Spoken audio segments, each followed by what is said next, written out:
Quyoshda qolgan suvni ichmang. Issiqda plastik idishda qolgan suv siz o'ylagandan ko'ra xavfliroq. Bunday suvning nafaqat ta'mi buziladi, balki salomatlik uchun ham jiddiy xavf tug'diradi. Plastik butilkalar odatda PET, polietilen tereftalat materialdan tayyorlanadi.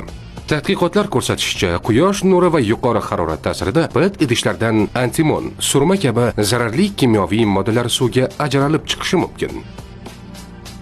Antimon bu plastik ishlab chiqarishda ishlatiladigan kimyoviy modda bo'lib, uzoq muddat iste'mol qilinganda saraton xavfini oshirishi mumkin. Jahon Sog'liqni saqlash tashkiloti ma'lumotlariga ko'ra, agar siz boshqa turdagi plastik idishlardan, masalan, polikarbonat foydalansangiz, ular tarkibida BPA, bisfenol A bo'lishi mumkin. BPA esa inson organizmida gormonlar muvozanatini buzadi, ya'ni endokrin tizimga zarar yetkazadi. Bu moddalar hatto kichik miqdorda bo'lsa ham, bolalar va homilador ayollar uchun ayniqsa xavfli hisoblanadi.